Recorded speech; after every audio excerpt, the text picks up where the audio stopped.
Hello, this is Ryan Riccitelli with asnews.net and the Kiteboarder magazine, and this is podcast number 60. And today I have Matt Pendle from across the globe. He's on the island of Mauritius. And why don't you introduce yourself, Matt, and say hello to everybody? Yeah, hi. Hi, I'm looking at the sun rising right now. And I think you're going to start the party. It's the evening over there. Yeah. So you woke up at 6 in the morning to interview live with us here on asnews.net, and we really appreciate that. And you're in Mauritius, and why don't you tell everyone where Mauritius is? Mauritius is just about 1,000 kilometers off Madagascar. Probably you know Madagascar. That is in the Indian Ocean, so really on the other side of the earth. Yeah, pretty much. And actually, Mauritius, they just had the Wave Invitational over there, right? Sorry? They had the Wave Invitational event. Yeah, there's some events, but not much stuff going on. It's really far from everywhere. But there is quite a lot of people coming over here from Australia, from Europe, because we do have really nice conditions, a lot of wind, waves. It's quite a perfect place. I can hear the dogs barking in the background. Yeah. That's kind of the magic of our interviews. I mean, we call people, and a lot of times, people complain about the audio quality, but literally, I mean, I'm talking to you around the world, and you're across the globe, and you're on your cell phone, and so anyway, it's just kind of the nature of what we do. But the idea is, we get so many people that listen to these webcasts, and they just love the ability to ask, you questions about your gear. And you were one of the originals when kiteboarding first started, and nobody thought that, kiteboarders would even go upwind. What was that like, Matt? Well, in the very beginning, for sure, the first time I really saw kiteboarding, as I told you, it was in Maui, and then Manu Dertin came to see me, said, you must absolutely film me, this is the future. But he was saying to me also that this is not a sport to go upwind, don't even think about it, it's not made for that. So I was saying, okay, but it'd be better maybe if we could go upwind. And at the time, for sure, it wasn't that easy because we were two lines and probably didn't have the technical ability to do upwind. But quite quickly, with big boards, we were using 2 meter 20 boards, something like that. I mean, I don't know how much that makes in feet, but it's quite big boards, and but we did quite quickly manage to go upwind. So that did help a lot to get interest. Well, and you filmed a lot of the early kiteboarding footage of Manu and Pete and Robbie and even Flash and Lou and Franz, and what's happened to that film? Do you have a video compilation put together? Yeah, I have it. I do have the film, yeah. I have to maybe put it online. It's really, it's true. It's quite fun to. I did the film. It's 1 hour long. I did it in 1999. And I was in Maui, and it was really the beginning, and nobody really knew how to kiteboard. I know that Pete Sabrina, he was still with he wasn't doing his kite at that time, and Robbie, he was just starting to learn how to kiteboard. So just had his first kites, the same as the Wipika kites. Well, and guys Flash was going really good, and Luke, those were the only two guys that were really managing to kiteboard and do something interesting. Well, and you also made the first Wipika how-to video for the kites. Actually, that was the first kiteboarding video I'd ever seen in my life.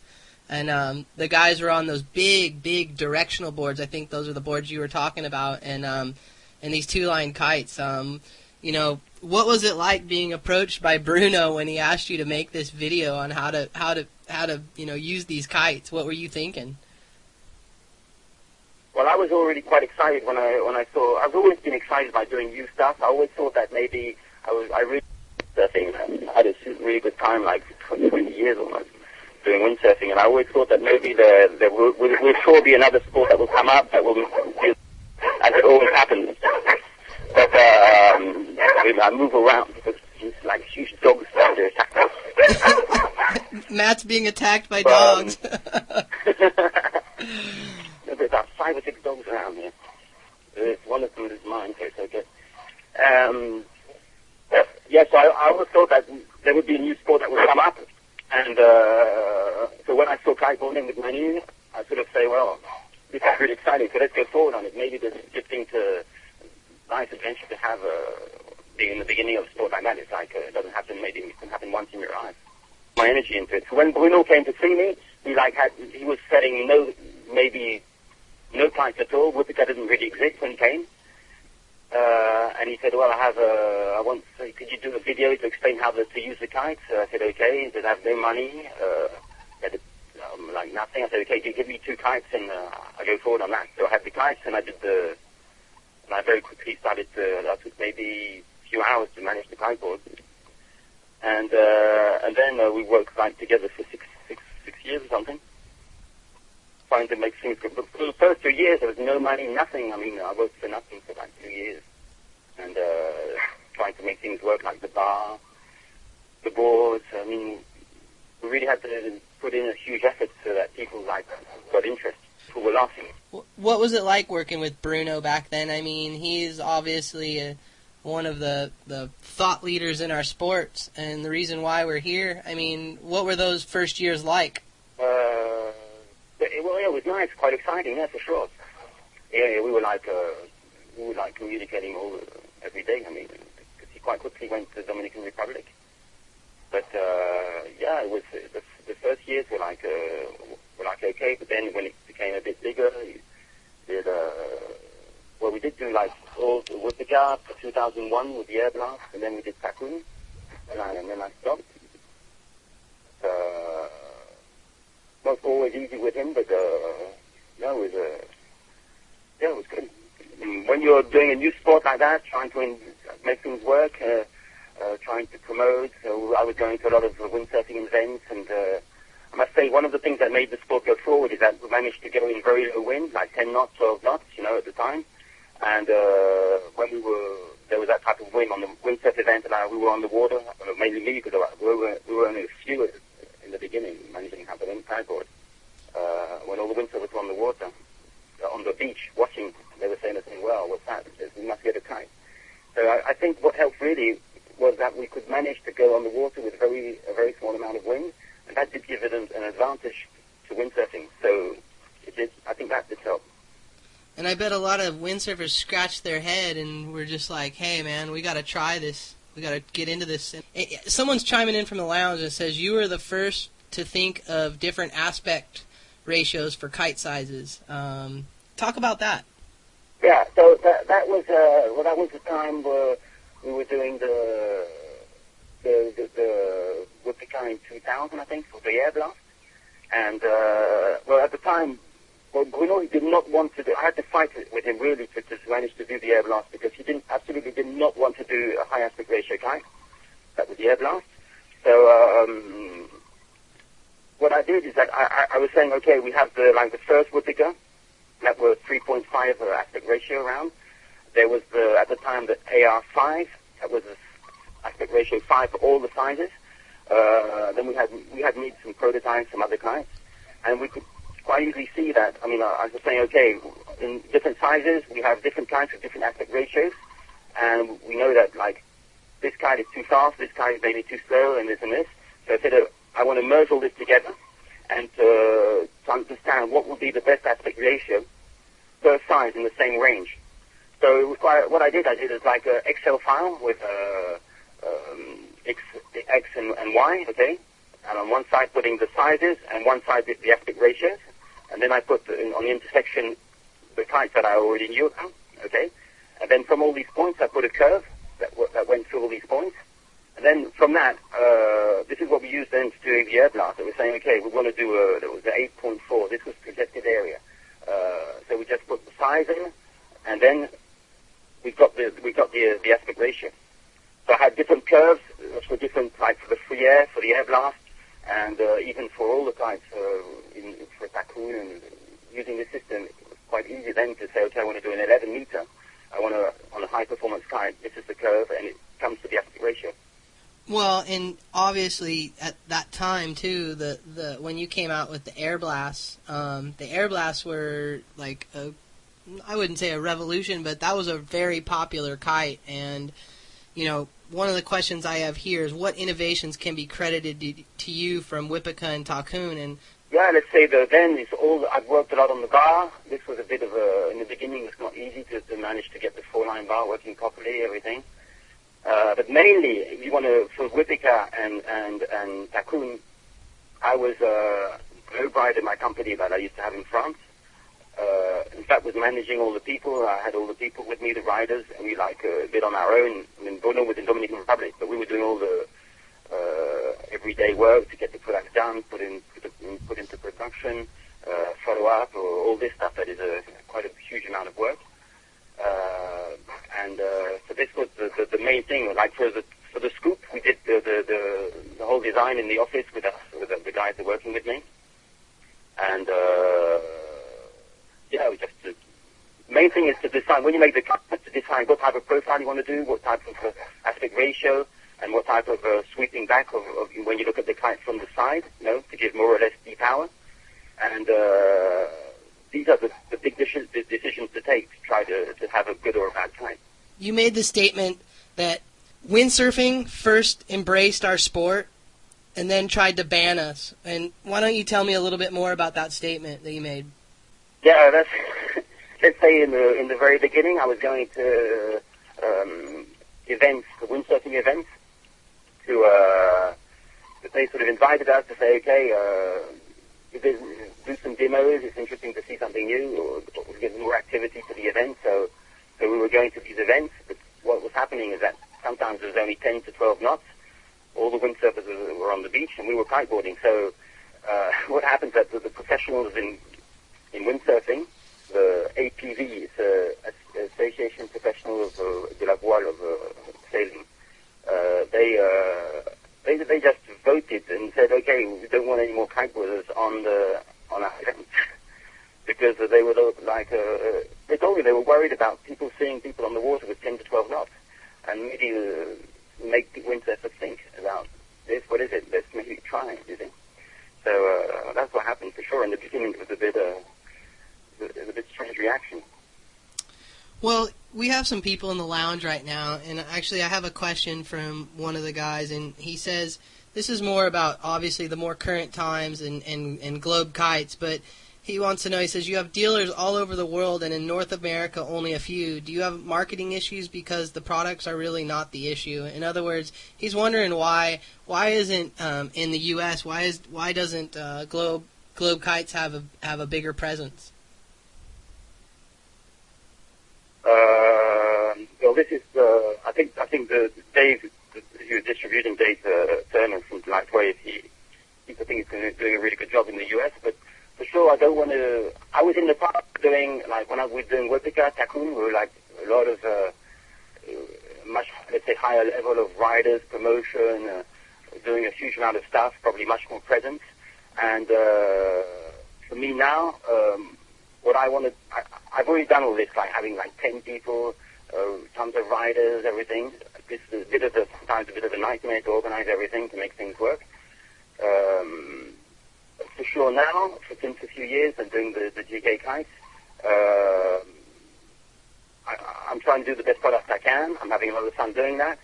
And I don't really feel like going too far in the promotion and competing directly against the big brands. Who are investing a huge amount of money. That some brands I know are even losing money so much they're putting this type of energy to promotion and being everywhere. But so I don't really feel like putting so much energy into that. I'm trying to put all my energy into the product and to make it as good as possible. And for me, I'm quite satisfied. I'm really happy because things are going quite good. I'm selling quite a few kites, and in general, I have a good life. Well, and Cads from Montreal also wants to know, what did you improve on the bar this year? Because last year, the Depower was not that practical. Yeah, so this year, the bar itself is a bit, I made it as thin as possible in the center. There is, the central hole is, I've ovalized it so that when you depower and you turn at the same time, it really just goes up and down very easy. Then I put back a strap line. It looks like people prefer that. There's still quite a long depower line, so that when you let go of the bar, you still have, let's say, 90% depower. The kite will just fall and it will just stay on the edge of the window. But if you're unhooked or you release the chicken loop, then you have the leash that is fixed to a second line that goes through the center hole of the bar, and then you have the same result as last year with that means the bar going up a meter high, having 100% depower. So this is the main change. So it's easier. Probably people would prefer to use the strap and more classical system. Yeah, I think people. Yeah. I think I've seen a few people like to depower that kite. It was a little bit of a trick, but I mean it wasn't impossible. But so it sounds like you've made that. Yeah. It sounds like you've made it I've more done efficient. That, people. Sorry? I said it sounds like you've made it a lot more efficient this year. Yeah, it's much more simple, and probably more people will easily be able to use it. And it's the same bar for all the kites, Trix, the Trix and the Sonic. So it makes it much more convenient. Just can switch without touching anything on the bar. You can go from any size. It just goes from the 14 to the 8 Sonic, for example. It just connects and goes. Well, let's switch gears and let's talk about the new product that's coming out this January, the Sonic2 and the Trix. How does the Sonic2 differ from the original? So the Sonic 07 is quite the profile. The general kite is let's say it's the same. But what's changed is on the tip I've added a small batten. This is to be able to use the AKPO, I've called it. It's the new bridle I've done. Let's say you can get the kite working exactly like the kite in 2006, let's say the first Sonic. But you can also, like Sam was saying, I want more bar pressure, I want to have a more reactive kite. So what I've done with this new bridle, because it's always been, let's say, a problem since the very beginning of kiteboarding, is to be able to adjust how much depower you want. If you have too much depower, then you have the kite maybe will jellyfish, or you have the back lines that will go in to the center when you pull too much on the bar. So when we designed the kite up to now, let's say normal T-shaped kite, let's say the side view of the kite, the sweeping back, you had to define it when you made the kite. And the thing is, let's say with the KPO bridle, or with the AKPO, the new bridle, this is automatically done and changes while you're underwater. So this is why it's quite interesting. And with up to now, the position of the bridle was connected to the kite compared with the center of balance of the kite. So the bar pressure, you could not change it because you're not changing the position of the front lines compared to the center of the kite, center of balance. But with the new bridle, you can change it quite a lot. So you are modifying, so you can adjust it and tune it as you want. If you want to like more bar pressure, more turning, then you shift the whole thing forward, back lines and front lines. Or if you want it like last year, then you just go backwards. So there's more options. Yeah, much more options. It's the first time we can really adjust the kite. Well, you don't have to say to yourself, okay, I want to buy this type of kite, this brand or this brand, because this brand has power, less power, bar pressure, less bar pressure. Now, with the Sonic or the Trix, you can adjust. So it's quite, I think this is something new for me, to be able to do this. With that said, there's someone actually coming out of the lounge. Do the Globe kites, do they come with a one pump system? Yeah. There's a one pump system on all the kites this year. Here's another question. What's the difference between the Trix and the Sonic2? Okay, the Trix, the Sonic is quite a high aspect ratio kite.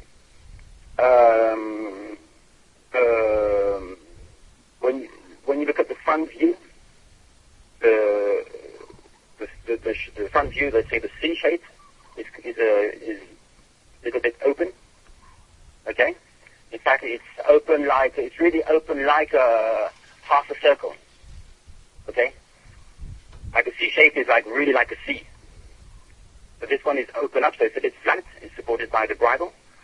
And the Trix is always talking about the front view, is, let's say, between a C shape and the Sonic. It's a little bit less open. So, like, what... This will give you a... Yeah? I guess probably the best way to articulate it is, like, what rider is the Sonic 2 for, and what rider is the Trix for? What type of rider? So, let's say the rider for the Sonic, if you want somebody who wants to really... well, let's say the Sonic, like, as I say, is high aspect ratio, will have a higher performance. You need to fly the kite, let's say, better. You can, if you really move the kite, and you can really get more power, because it's going to be a faster kite when it goes across the window. It's going to turn good, probably more ability of going upwind. Jumping will be higher. And the Trix will be a bit more stable, maybe more wakeboard style. Wave riding will turn a bit faster on itself. It will be able to fly slower, so that means in the waves you'll be able to have the performance of the kite on the low speed range. Where the Sonic, when you like do a bottom turn, you'll have so much power that you won't even. It's more difficult to stay in the wave properly. You see, so you have the Trix, like wakeboard style, easier, more stable, and not so much speed when you cross the window. So probably safer to do high moves and stuff like that, more control. But the Sonic, if you want to do the same stuff, you will be able to do it for sure. But you have so much power, you mustn't miss yourself. I see. But going for the general rider, the Sonic, if he wants to go upwind, having high jumps and stuff like that, he has a very good kite also. So you see the difference? Yeah. The KPO system was an innovation that affected many kite designs. Like, tell me more about that. Yeah, so the KPO system, I did it in 2002 or 3, yeah. Why I came to this, as I told you earlier, is because when you design your kite, the problem is that when you decide the side view, let's say the how much you sweep the kite backwards or not, then you define the whole kite for its whole life. So with the KPO bridle, you can adjust this, and automatically it will stay in place. So this when I did it for the first time, I thought, well, this is a solution, because also when you turn your kite, you have one front line going forward and one front line going backwards, so you're putting much more twist into the kite, and you have much more turning. You see? And also when you pull on your bar, you're pushing your front lines backwards, closer to the center of the balance, let's say, close to the two lines would be if you had a two-line kite. And then you don't have so much your back ears, going inside and slowing the whole thing down. So with this, you have like all the advantages that you don't have when you just don't have this bridle. Well, and here's a good time to ask this question: how does the new KPO system differ from the original system? It's because there is two on each side. There is like two KPO mounted one on each other, so that on the smallest one that is connected to the kite near the tip, you can by moving one attachment up and down along the leading edge, will push more or less the whole bridle frontwards or backwards. So that this way you have your average adjustment that is moving backwards and forwards. So your front lines are moving backwards and forwards. So you're totally modifying the balance of the kite. Here's another question. Bruno's had a hard time protecting his patent for C-Kites and now bow kites. And how do you feel about designers patenting new ideas? And how realistic is it that that the patent can be protected? Yeah, it's a little bit of a difficult, I think, for us in this small business where to really protect things properly, for sure, costs a lot of money and a lot of energy. So I don't really know what. Well, I have patents on different bridles I've made.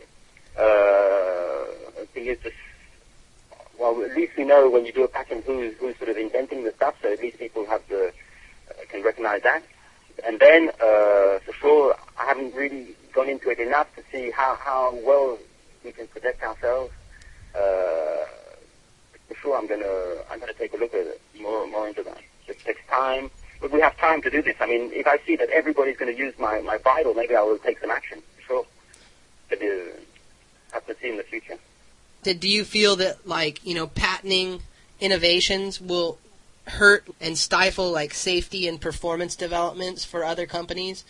So, like, if you patent an idea, and let's say it's an idea that might help improve the safety or the performance of kites for our sport, do you think that hurts the rest of the sport, or do you think it's a good thing?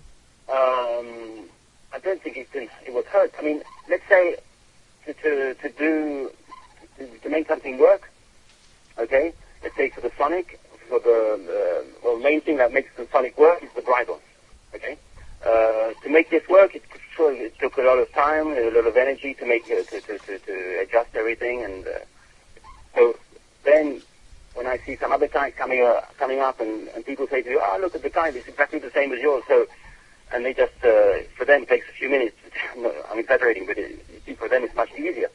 So on one side, I must maybe understand that the energy that has been put in to try to think of new ideas, and if we can protect it, I think it's good. But on the other side, I don't know really exactly what we can do. It's like more a nightmare to try to get things in the pattern respected than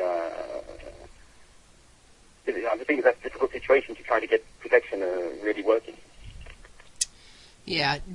What do you think about C-Kites? What do you think about when people say that C-Kites are dead? Well, yeah. I mean, the thing is, what don't people like anymore about C-Kites? Is it because now we have a lot of depowered these new kites? But if I put the K2 bridle on the C-Kite, you'll have exactly the same depower. Then is it because you have a flatter kite, so you have a bit more protected area? But I mean, going from C-Kites to the kites we see on the market, there is not that much difference in shape. We're just opening up a little bit or sweeping back the kite a little bit. So it's we're always turning around the same thing. It's not that big difference. Mainly the depower is really the big difference. Well, let's switch gears here a little bit, and can you explain why some of the bows and SLEs inverted this year from a designer's perspective? And this was just like a common question that was in the forums. Yeah, I have an explanation for that. I think this is normal. One thing we must understand, I think, let's say the kites that have hundreds, like a huge amount of depower.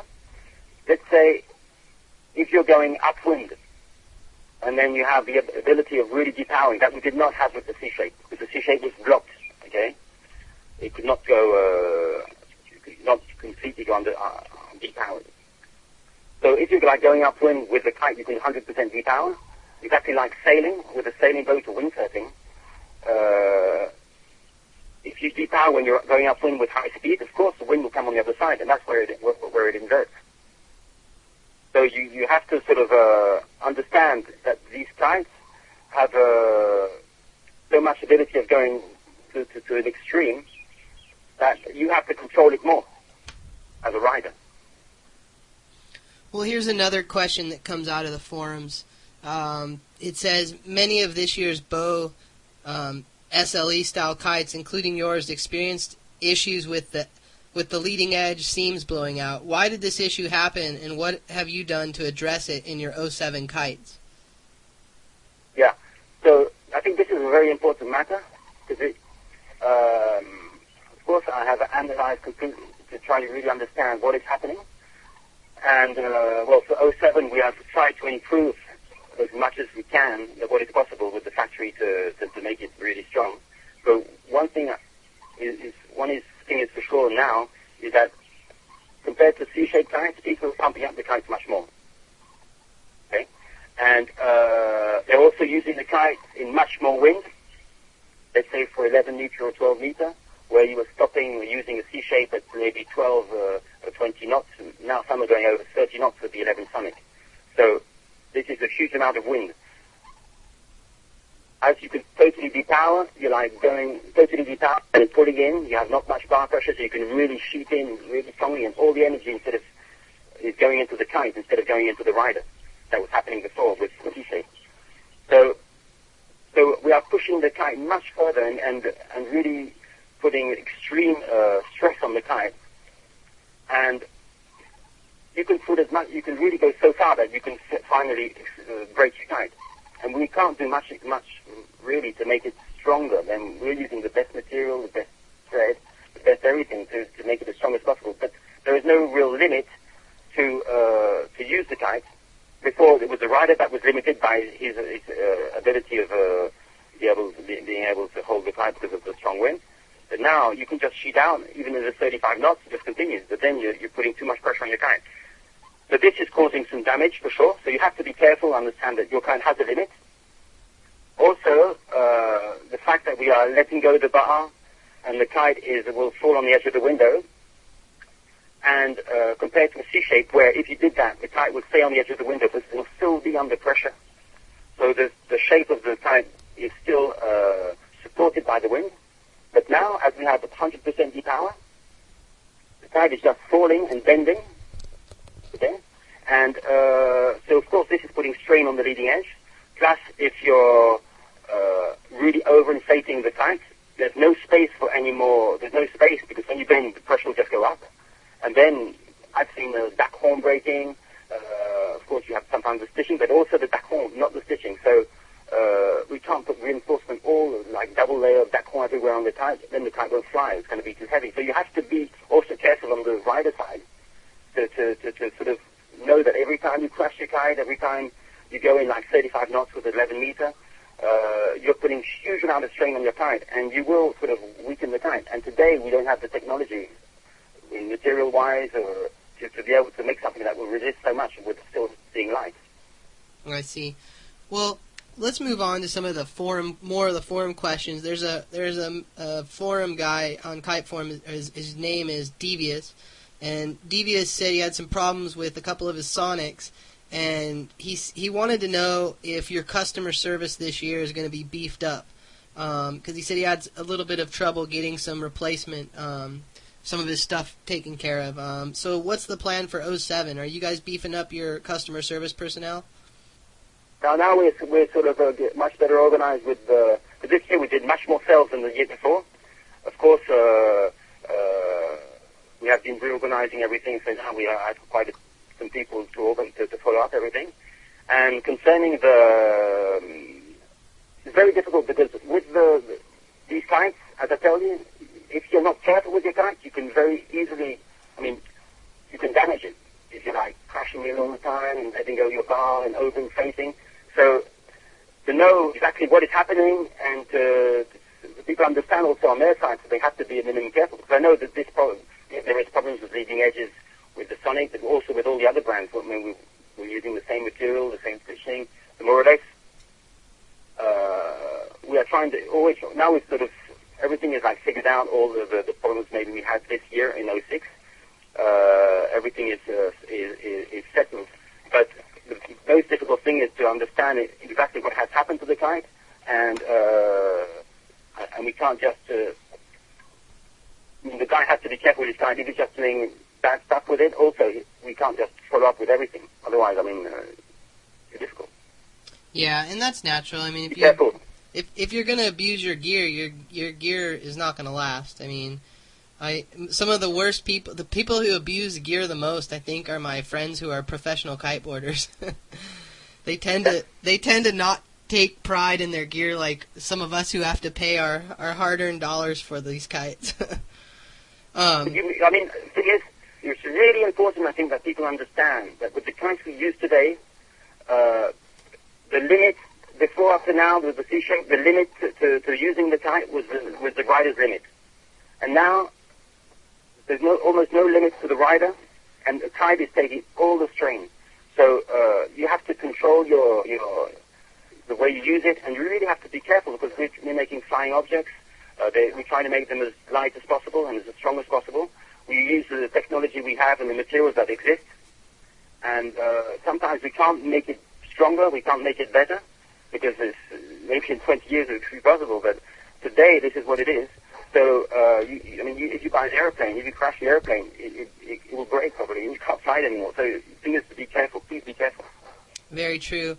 Well, there's another member on Kite Forum named Arrow Andy, and it's going back to the pulley and the ring, and his question is, you were the first one who used a pulley or a ring at the end of the front lines. You called it KPO. Now many brands use the same system on their bow or SLE kites, for example, and he lists some kites here.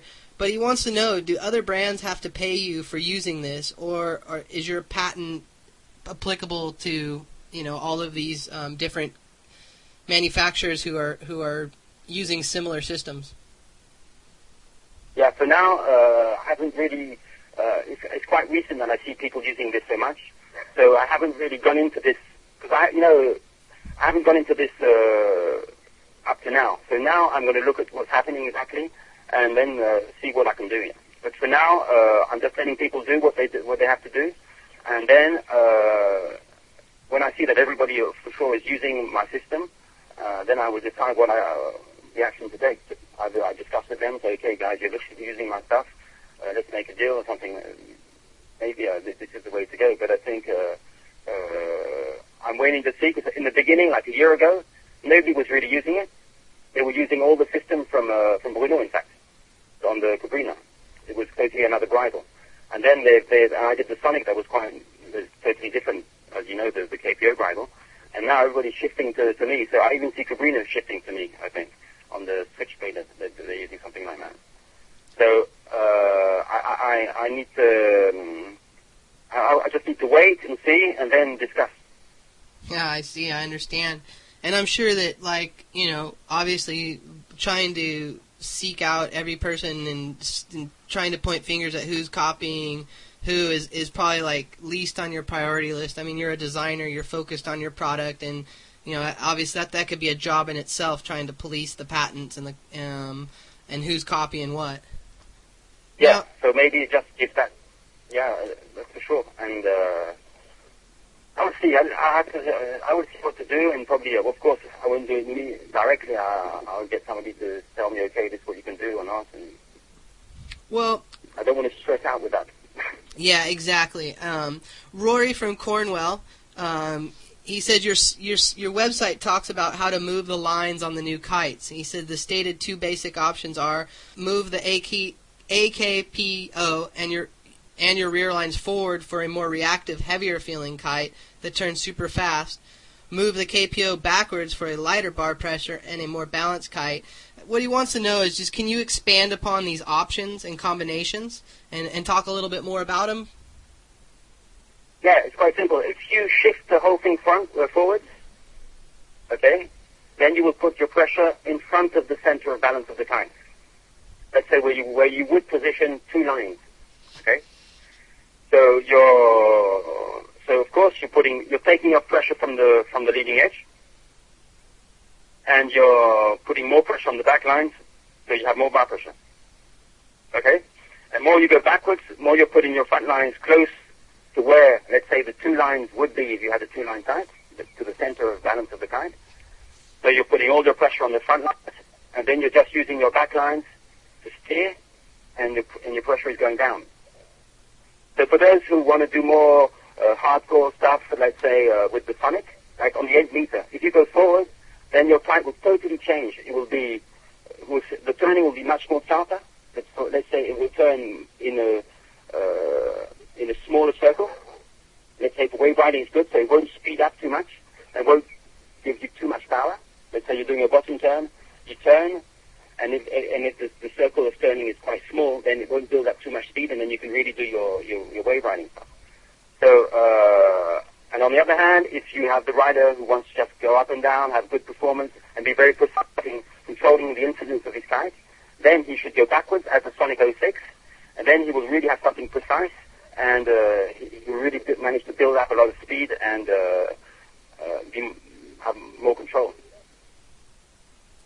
Well, and that's good information, straight from the source. You know, Andre from Germany, he wants to know, did you already choose a new German distributor, or when will the '07 stuff be available here in Germany? Yeah, I'm checking for that.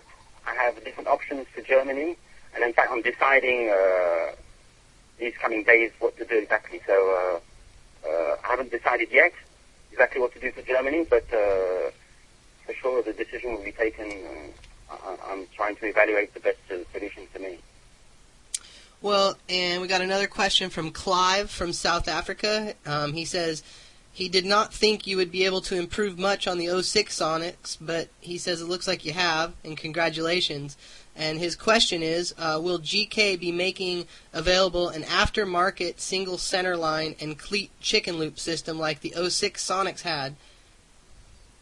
He means the same central line as last year? Yeah, he said that he gets asked this question quite a bit, and he's looking for that single center line and cleat chicken loop system.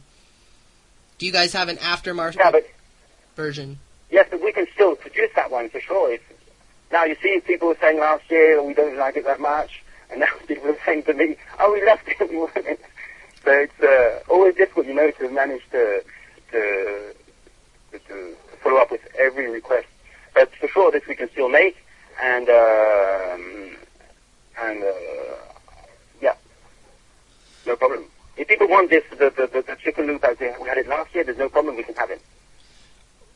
Well, and let's talk a little bit about your personal preference. I mean, you're a designer. You know, what kind of kite? What kite do you favor the most in the globe kites that you design? Right now, I'm having some fun with the 9 Trix, and I'm using. Well, what's good with the Trix that you can go as you have a low aspect ratio. The kite flies slower, so you can go shorter on lines. The 9 Trix is delivered with 21 meters of line, and I'm currently using 16. And this is quite good fun, wave riding and stuff. It's really reactive. You're having the kite really close to you. And when I came back from China a week ago, I brought back some 10-meter lines. I'm going to try it. It works. What do you think about that?